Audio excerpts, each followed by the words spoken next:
Anti-Xi protest spreads in China and worldwide as Chinese leader begins third term. Jolie's nerves were running high as she walked into the campus of Goldsmiths, the University of London, last Friday morning. She'd planned to arrive early enough that the campus would be deserted, but her fellow students were already beginning to filter in to start their day. In the hallway of an academic building, Jolie, who'd worn a face mask to obscure her identity, waited for the right moment to reach into her bag for the source of her nervousness, several pieces of A4 size paper she had printed out in the small hours of the night. Finally, when she made sure none of the students, especially those who, like Jolie, come from China, were watching, she quickly pasted one of them on a notice board. Life not zero COVID policy, freedom not martial law lockdown, dignity not lies, reform not cultural revolution, votes not dictatorship, citizens not slaves, it read, in English. The day before, these words, in Chinese, had been handwritten in red paint on a banner hanging over a busy overpass thousands of miles away in Beijing, in a rare, bold protest against China's top leader Xi Jinping. Another banner on the Sitong Bridge denounced Xi as a dictator and national traitor and called for his removal, just days before a key Communist Party meeting at which he is set to secure a precedent-breaking third term. Both banners were swiftly removed by police and all mentions of the protest wiped from the Chinese internet.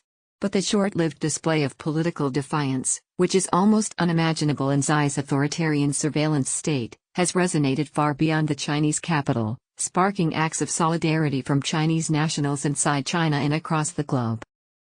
Over the past week, as party elites gathered in Beijing's Great Hall of the People to extol Xi and his policies at the 20th Party Congress, anti-Xi slogans echoing the Sitong Bridge banners have popped up in a growing number of Chinese cities and hundreds of universities worldwide. In China, the slogans were scrawled on walls and doors in public bathrooms, one of the last places spared the watchful eyes of the country's ubiquitous surveillance cameras. Overseas, many anti-Xi posters were put up by Chinese students like Jolie, who have long learned to keep their critical political views to themselves due to a culture of fear. Under Xi, the party has ramped up surveillance and control of the Chinese diaspora, intimidating and harassing those who dare to speak out and threatening their families back home. CNN spoke with 2 Chinese citizens who scribbled protest slogans in bathroom stalls and half a dozen overseas Chinese students who put up anti-Xi posters on their campuses. As with Jolie, CNN agreed to protect their identities with pseudonyms and anonymity due to the sensitivity of their actions. Many said they were shocked and moved by the Sitong Bridge demonstration and felt compelled to show support for the lone protester, who has not been heard of since and is likely to face lifelong repercussions.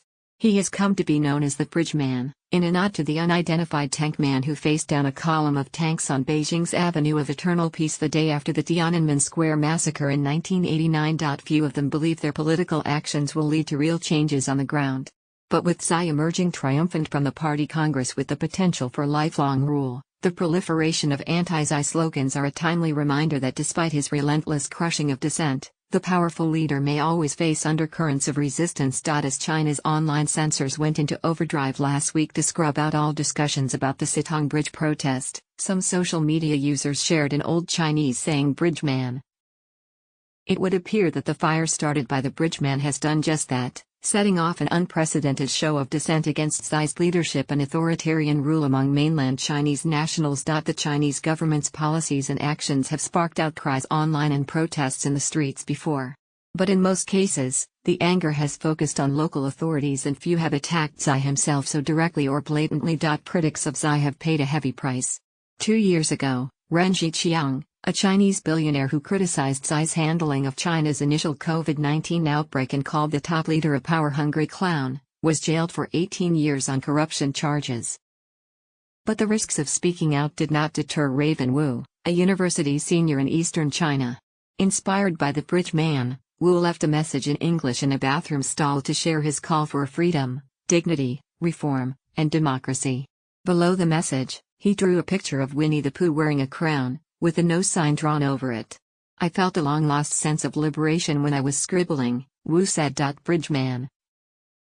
There was also the fear of being found out by the school, and the consequences, but he managed to push it aside.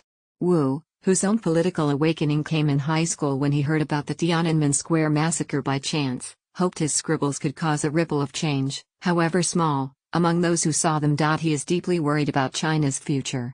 Over the past 2 years, despairing news has repeatedly shocked him, he said. Despairing news.